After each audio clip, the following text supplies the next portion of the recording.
Hello everyone, and welcome to the first edition of our brand new series here on the channel, and it is Medieval Mondays. Some of you who have been from the channel from the very beginning know that I tried to do a Crusader Kings 3 Let's Play before I had any proper equipment, like, a microphone. And so it pretty much sounded like crap, and I didn't get far in the game because I had no clue what the heck I was doing. But now I have put over 150 hours in my own time in this game, and so I feel like I am ready to properly, one, have an engaging storytelling aspect of it, and two, be able to actually properly explain the mechanics within the game. And, well, let's start brand new, shall we? Alright, so now we are at this front screen where we have 6 potential different base starts where we can go either in the year 867 or in the year 1066. And as a brief little introduction before I explain what I am personally going to be doing, I'll go through each of these 6 topics and explain what's going on. So the first one here, Wrath of the Northmen, not Norsemen, sorry. Basically, what this is in the mid 9th century CE, the British Isles is under a lot of Viking raids and had a lot of Viking settlements by famous Vikings such as Ivar the Boneless, then White Shirted Jorvik, and then Bjorn Ironside and Duke Sigurd Snake in the Eye. Those guys become like the King of Sweden and King of Denmark. But these guys basically take over a good portion of all of the UK, especially England down here with the Anglo-Saxon lords.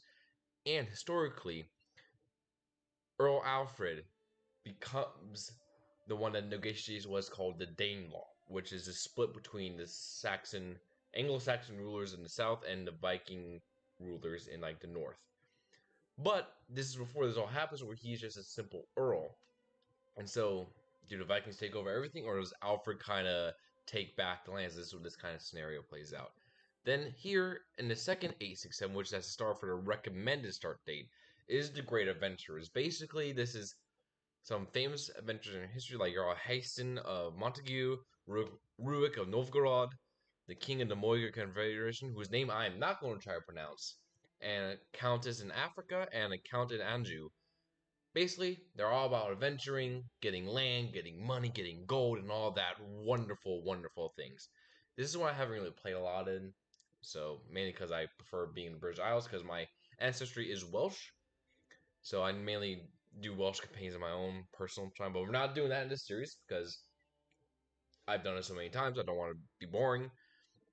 Then the last of the 867, pre-done starts, is the Carolingians.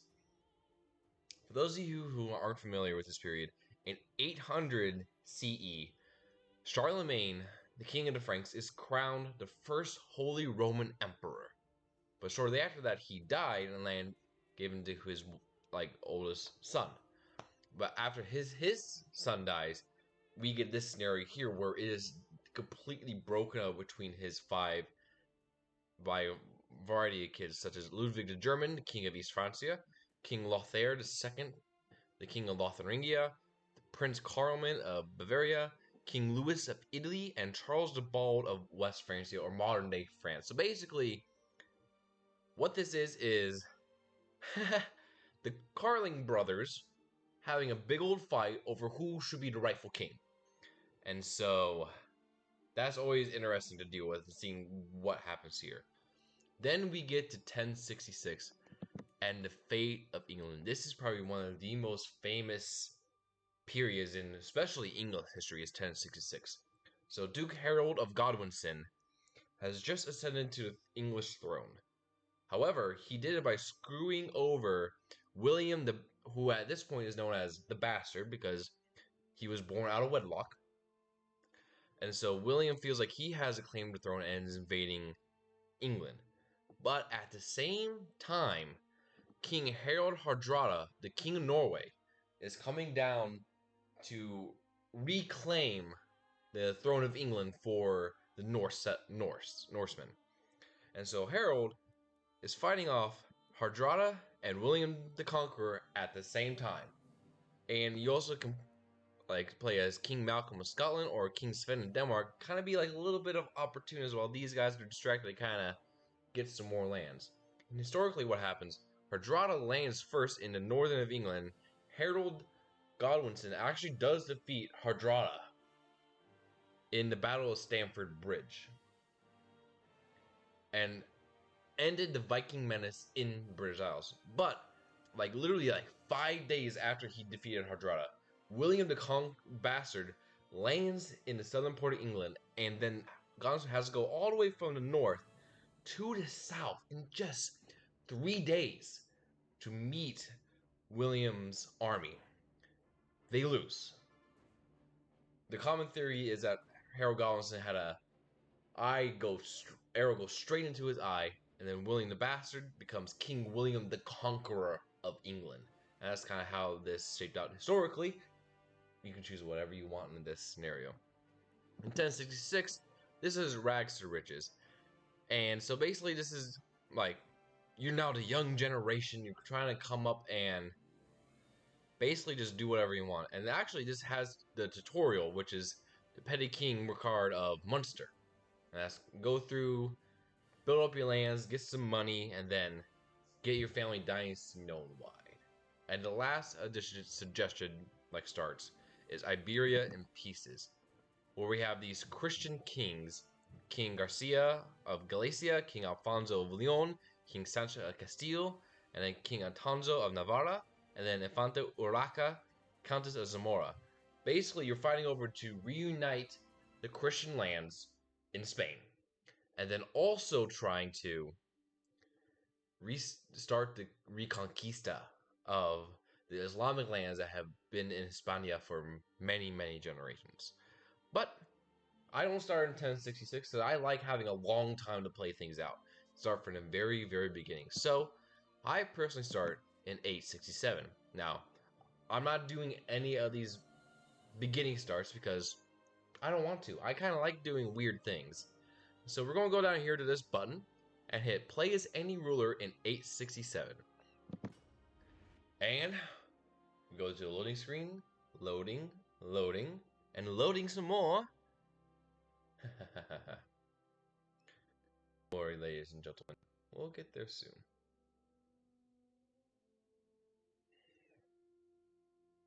My laptop can handle this game pretty well, so don't you worry. And we get to the world map. And so you can pick literally any ruler, anywhere. You can be a little count of a single territory in Africa. You can play in India, Western China, or up in Mongolia. You can even play as Iceland if you wanted to. So, the question is, who are we going to play as? Well, we're going to go up here and be the northernmost northeasterners territory we can get, and we're going to be this guy right here, Chieftain Aldar of Chuya. Wait, no, I want to Kotera. We're going to be Chieftain Osor of Kotera. And maybe we can see if we can start the Mongol Empire eventually in our dynasty. So, let us begin. Alright, so we are now at this screen right here. So first of all, we're going to ignore this for now. That's going to be until after I explain basic game mechanics.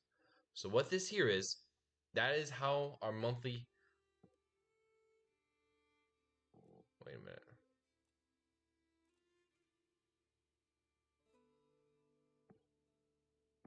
My cursor is a bit off on your guys' screen. I don't know why. But where those little gold coins are at, because we're going to focus on this bar here first. The gold coins represent our monthly income. And so what that is how much gold we currently have, and a little like plus 1.5 you see. That's how many much gold we make currently per month. The one next to it that has a little bronze crown, that is our prestige. And what prestige is how famous we are. Like, are we well known throughout the realms? Can we get good knights? Do we generally have good rapport with our subjects? So on and so forth. This symbol here is our piety or our religion. Basically, how close do you align with our current faith? And the one after that is our renown. Now, whereas prestige is more about your individual fame, renown is about your family's fame. Like, how famous is your family? Like, do you have many, many children, or do you have family members in very high um, places? Like, if you were, say, started as a Carling, you have automatically have 4 kings, and your renown is super, super, super high.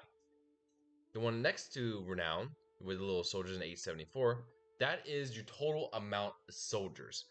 And soldiers can be like just regular levies, which are generally just peasants doing peasant things.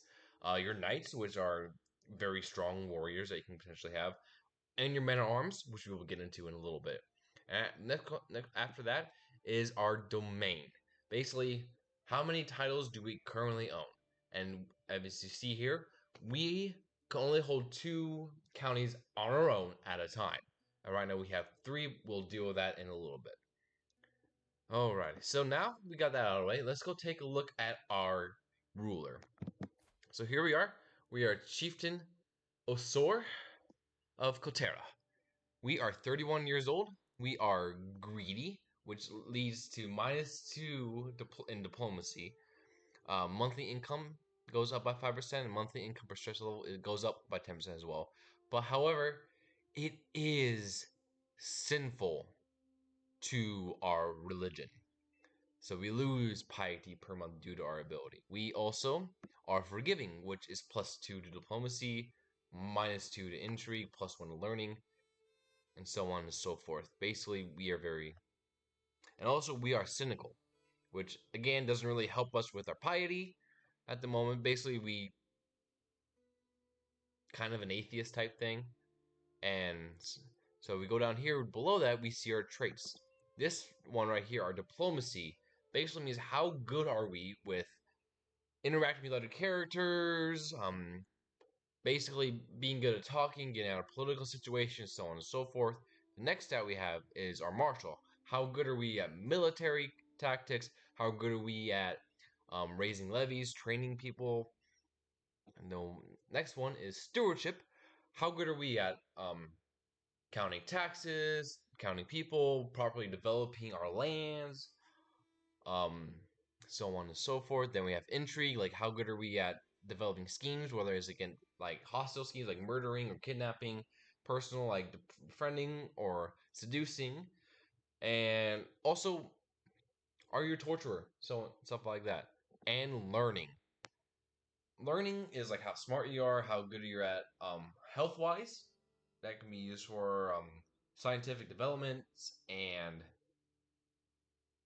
religious relations as well.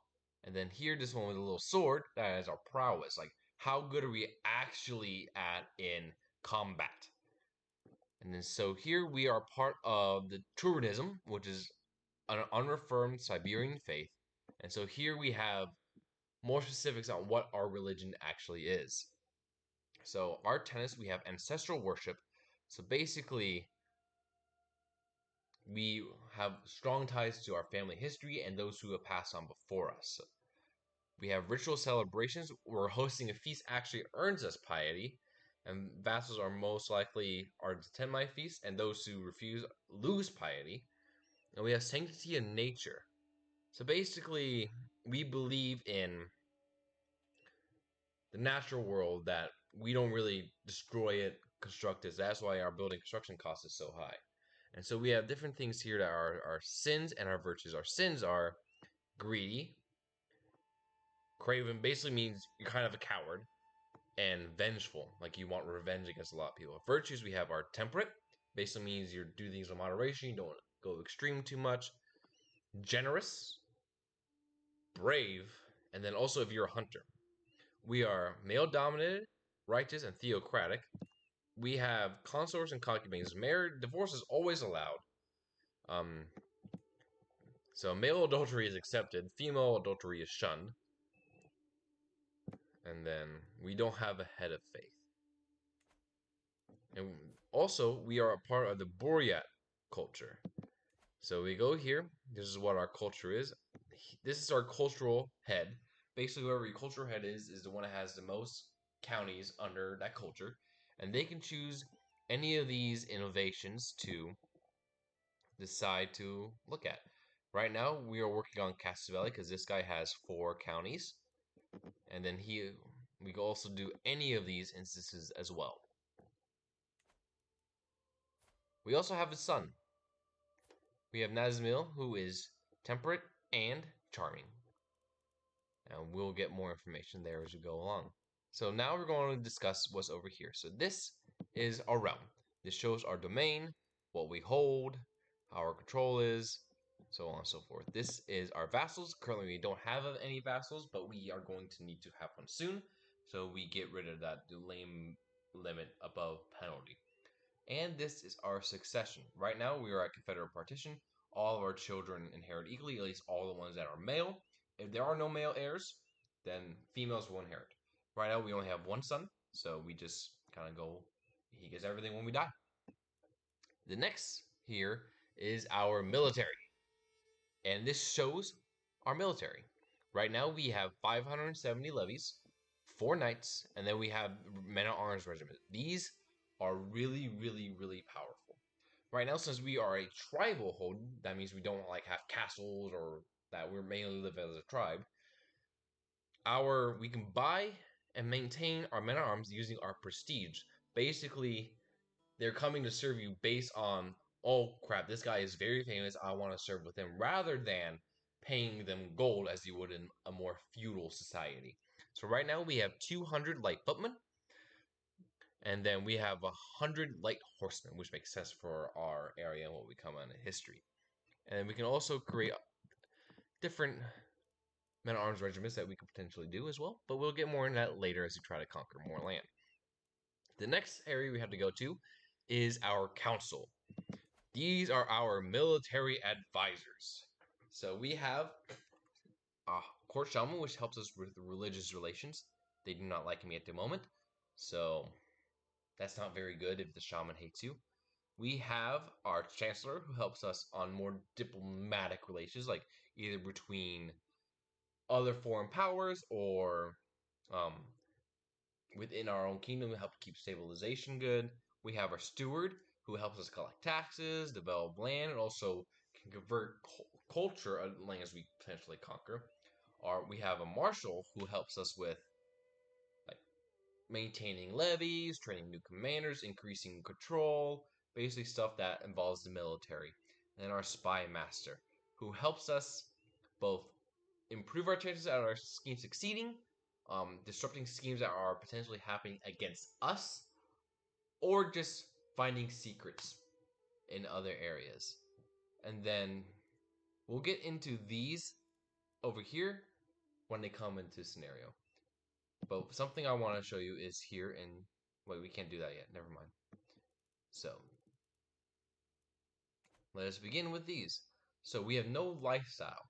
So lifestyle is we can choose any one of these different perks.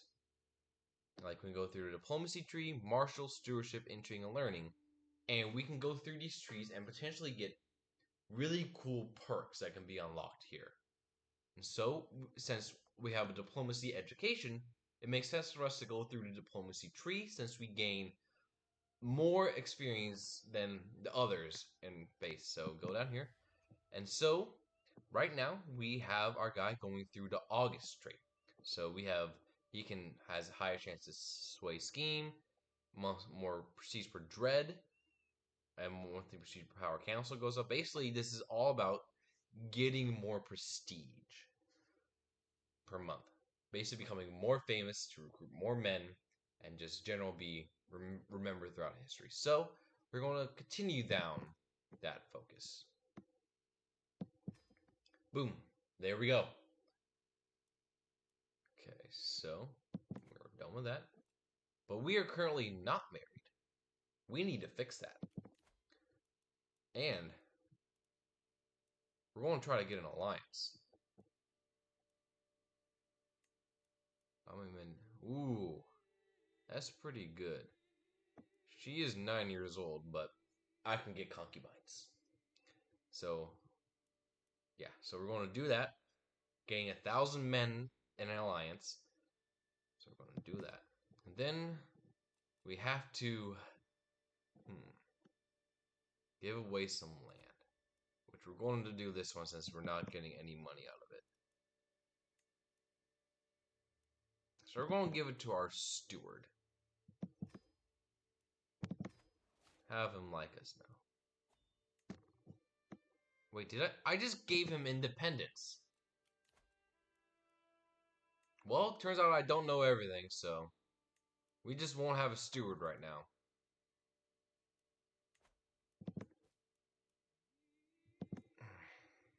That's pretty dumb of me, to be honest. Shows you that even I have stuff to learn. So, actually, we're going to go here, and we're going to educate our child, so that way we can, just, make sure he has a good education, that he follows us well in rulership. Send proposal. We're going to get some concubines. Ooh. She has the beautiful trait. You're gonna give me some kids. And then you as well. I'll take you as my concubines. And let's have you as well. Wait a minute. Yeah. So, got my concubines. And now, let's actually start with the game.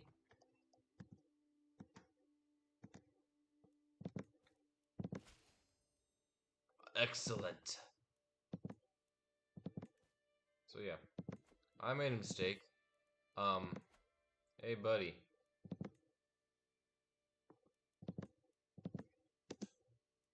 Oof. Oh, that's gonna be wonderful.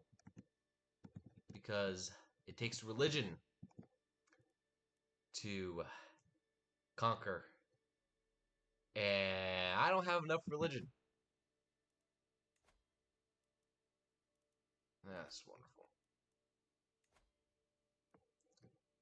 So, what we're going to do, we're going to host a feast to gain that religion. Oh, a poor celebration. I cannot believe it. Despite my invitations and preparations, not a single guest showed up to my feast. No matter. I will enjoy all this food and wine on my own. And the echo of footsteps in my great hall are all the company I need. Am I so truly alone? So, since I don't have any vassals or anyone underneath me, no one came to my feast, which I am mad about. And so, I gained 20 stress, which is not good. Now, higher stress, the most likely you are to do something stupid and die. And my feast ends, but I still get the religion boost, which is important. So, we're gonna get that land back that I accidentally gave to this guy. So, alright, so now we declared war. So, what we're going to do is raise all of our armies up. It's going to take about 5 days, and then we'll go in and fight. There we go. Yeah. We outnumber him 4-1. We'll be fine. Oh, but we got minus 26. That's not good. Also, horses are not good in mountain terrain. That would be good to know. I probably will disband my horse regiments because they're just not that good for us. Okay, did we get any prisoners? No, but we did get 90 fame. Wait a minute, I'm commanding an army? That's awesome. No, I don't need to call on my ally, even though that would be nice. I don't need to waste a prestige on him. So, this is our little sieging area. It's going to take about 3 more months to besiege. Let's see. All these guys are stronger than us, which is not good. Basically, I'm going to want to conquer more territories. I know, and I can't give them out yet because I'm not a duke. So if I grant them to someone, they become a fellow vassal, like a fellow independent ruler, which is not good. Okay. I want to capture some prisoners and... Oh, someone just wounded me.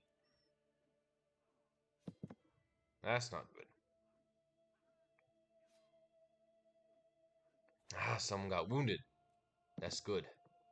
Gain 44 fame. Da da da da.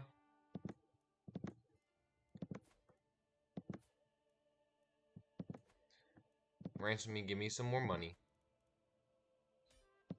There we go. All part of the plan. We gain 75 fame. And yes, we're going to disband all.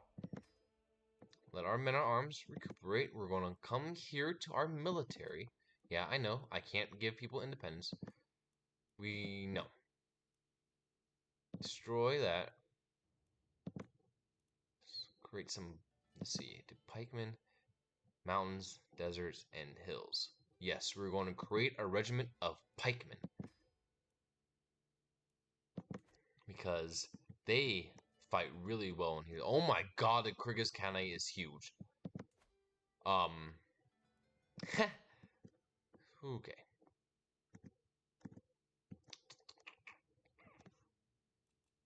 Yes, I know I'm above my domain limit, but there's not much I can do. Ooh, I can create a duchy here. I just need 125 gold. Oof, that's not good though. At least not right now.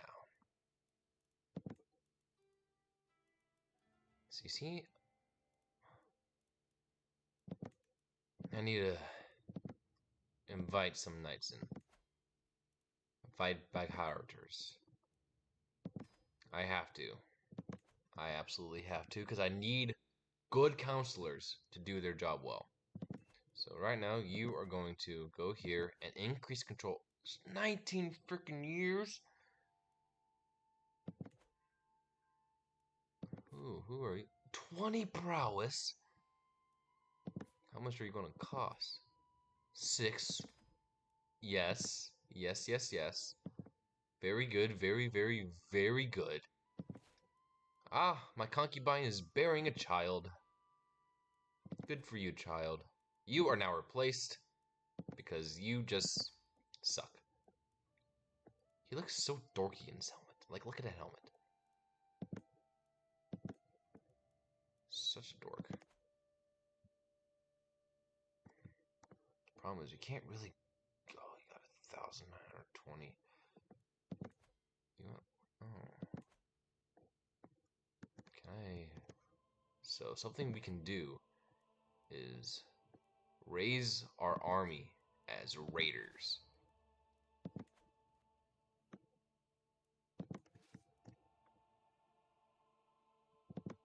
So basically what we can do is go raiding against other nations and kind of just take money away from them. And the reason why we're going after this guy is because he has less soldiers than we do. So we kind of just want to raid and get the heck out of there as quickly as we freaking can because we don't want to deal with the big army. Yeah, I know. So what we're trying to save up is to get a duchy title. That way we can expand our realm and we can also actually have vassals without having to lose our domain limit, without granting them independence. So we're going to be focusing on this right now.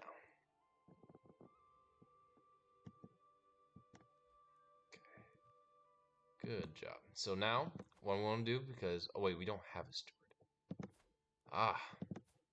Another great champion we can get.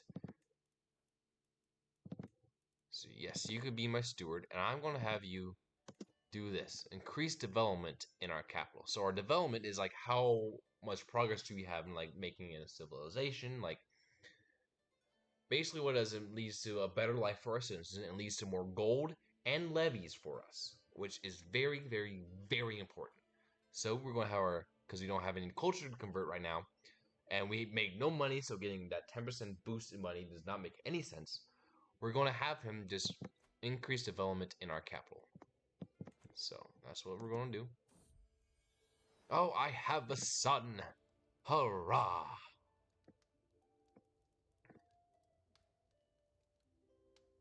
Let's name him.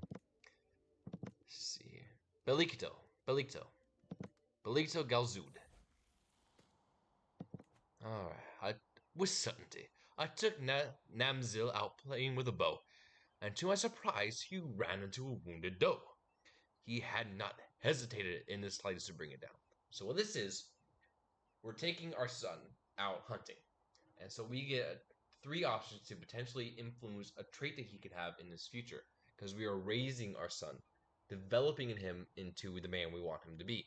So we have different options. We can be ambitious, which is additional scores to everything, but he gets more stress and doesn't like his liege because he wants to be in charge. He can be sadistic, which has intrigue and prowess, and basically he likes to murder and hurt things.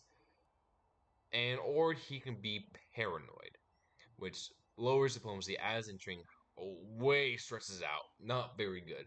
So I'm gonna make him ambitious because I want him to continue on the family legacy and expand it.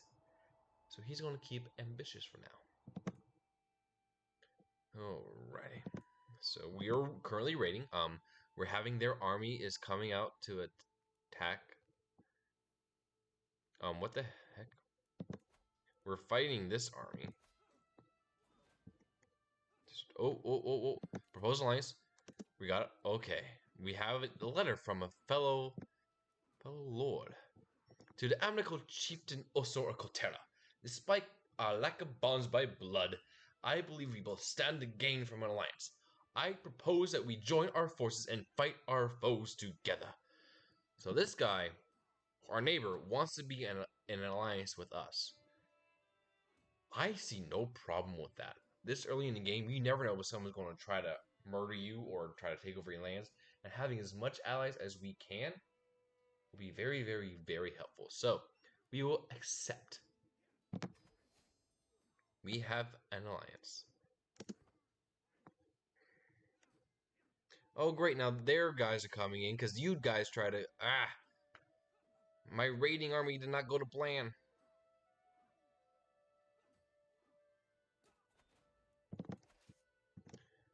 Go out of there. Retreat. Oh, poop. We should win this battle, though. Yeah, we should win.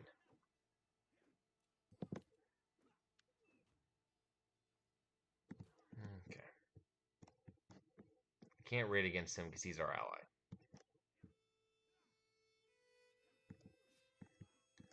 Okay.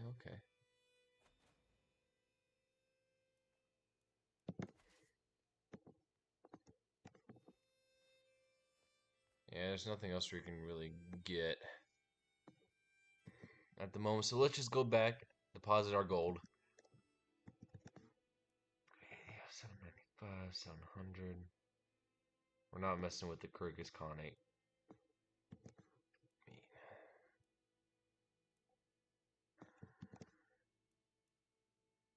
Yeah, we can't attack him.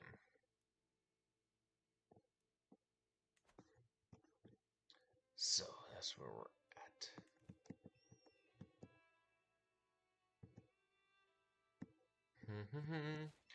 at. We can get a new puck for diplomacy. And so when we go down here, we're going down writing history. We can take the commission epic decision. Basically means we can pay a person to write a book about our history. It's actually pretty cool. So, there it is. So our men are heading back to our homeland.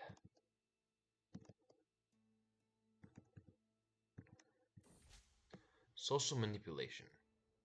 The first time it happened, I barely even gave it a moment's thought, but Chancellor Carmen has grown bolder. His challenges no longer pass unnoticed at the council table. He is testing my limits. The others are sure to follow, unless I give him a taste of his own medicine. I don't want to gain stress, so. How dare you challenge, you chieftain? Loses 5 opinion of me, but I gain 10 dread. It also makes him shut up for a bit. Okay. Got loot. Spend all, let our military grow back. Let's see here. So, what we can do as well is we can build buildings. So what we can do is construct a new building using, we need gold and prestige, which stinks.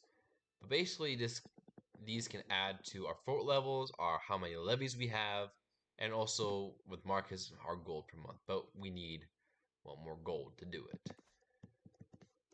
So that's fun.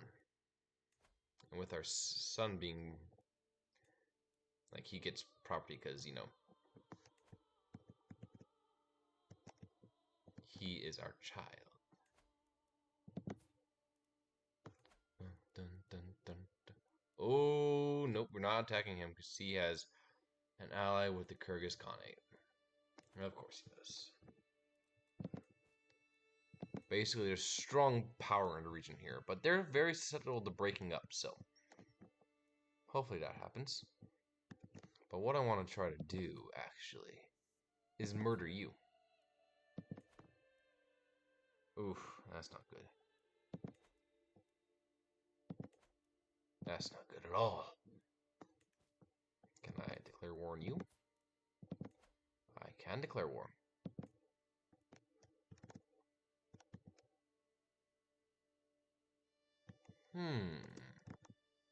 I can beat him up on my own.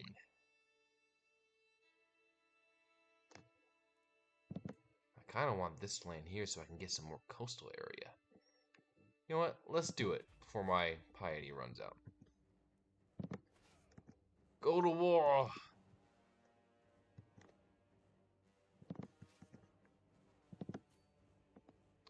To war! That way, we can get more territory, and potentially more riches and more men.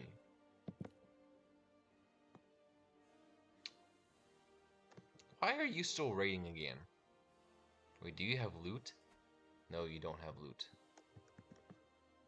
I was hoping I could take your loot.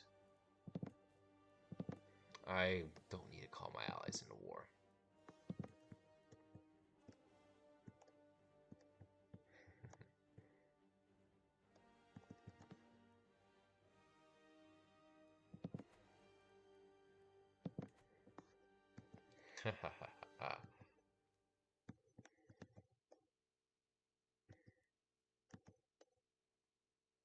Let's destroy this tiny little raiding army.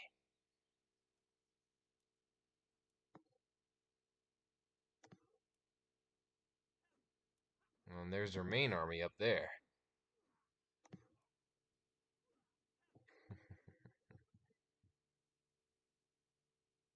Oh, wonderful, wonderful victory.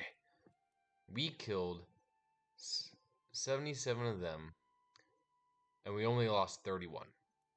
Pretty good if I do say so myself. It'll take about 6 months for us to seize down this fort. After that happens, we're going to go up here and take their capital.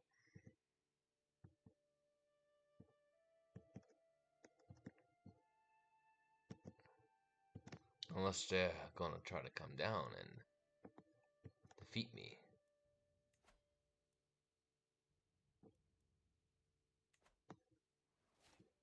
Oh, my concubine is pregnant. Yay, children! Hopefully it is a girl.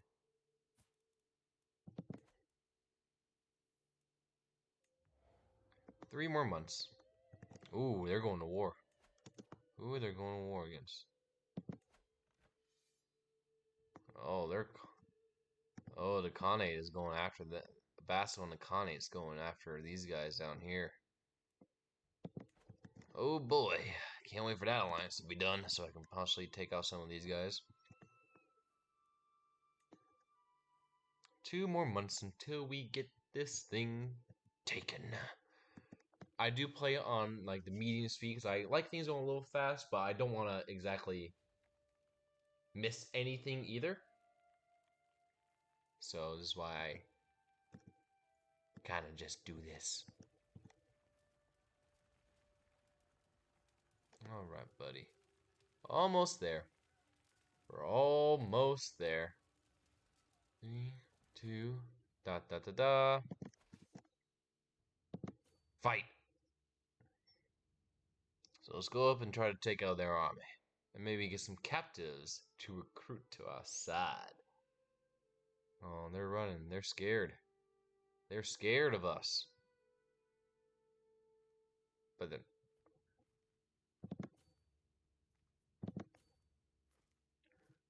Come here, you cowards.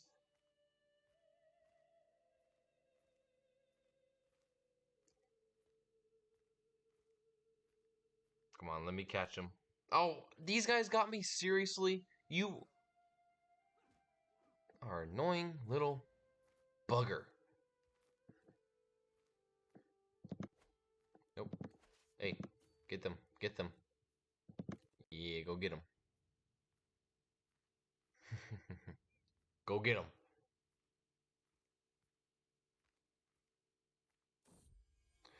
My son, praise Caltesh. Erdeni has given a perfect little son. Who will become my child? And what shall I call you?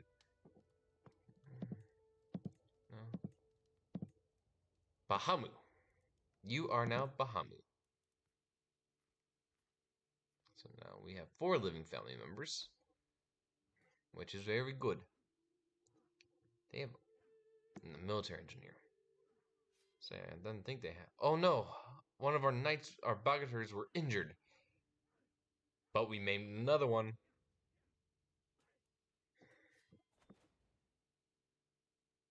Huzzah! We won that battle. Now, let us take the capital. He's now a high chieftain.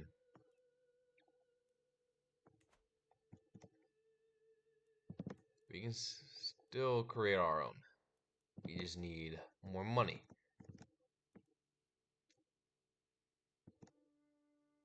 Our army slumped over. We didn't lose the battle.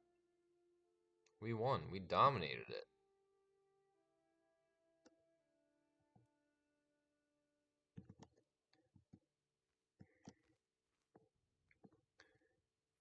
Ha ha ha ha ha. You shall fail.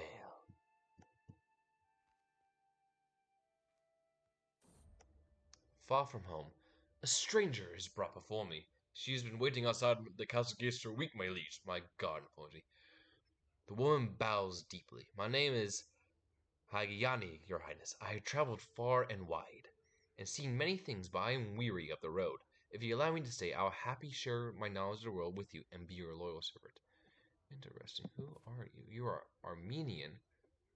You are deceitful, callous, just, good, lose settle. I need more people in my court anyways.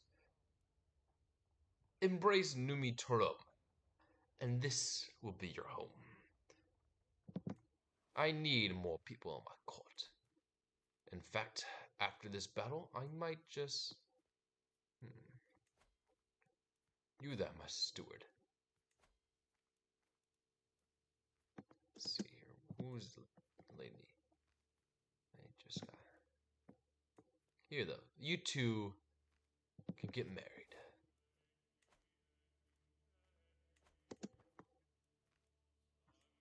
Live long and prosper. Oh, concubine is pregnant. As usual.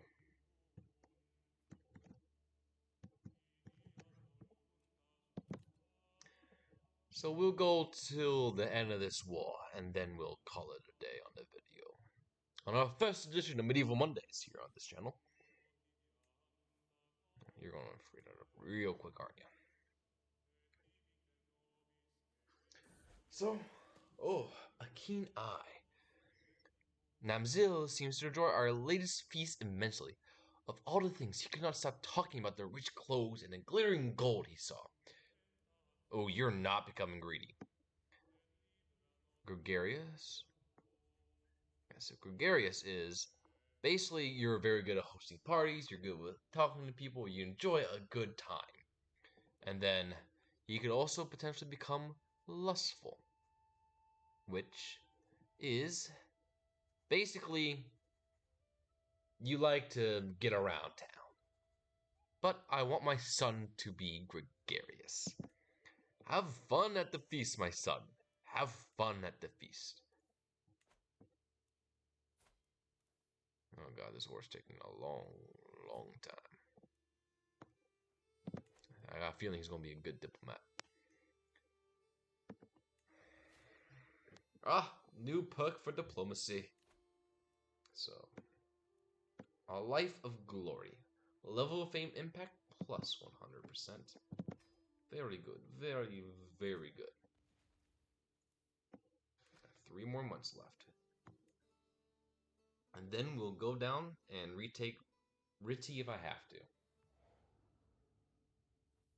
I love this game so much. I am glad I'm doing another series than this.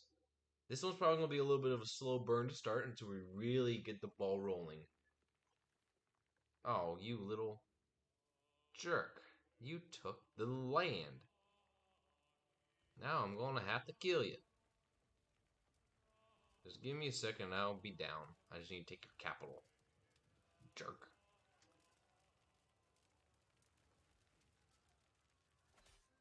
Oh, never mind. We captured his son and heir. We can end the war right now. So let's enforce our demands. And now we have another area we can use. So that may impact our ability to kind of just impact, but we have expanded our lands and we have allied ourselves with a couple of different kingdoms we could potentially do. Oh, we have another kid. Wrap this up now. Praise Calthus, Altana has given birth to a perfect little son. Who will you become, my child, and what shall I call you? You will be called Bazaar. And so, that's going to wrap up our first episode in this brand new series. I hope you all enjoy it. If you have any suggestions on what we should do in this campaign, let me know, and I'll try to see if I can make it happen. But thank you guys so much for coming out and checking out this video. Hopefully you like it. Comment down below. Leave a like and potentially subscribe to the channel if you enjoy it. And I will see you all on our next episode. See you then.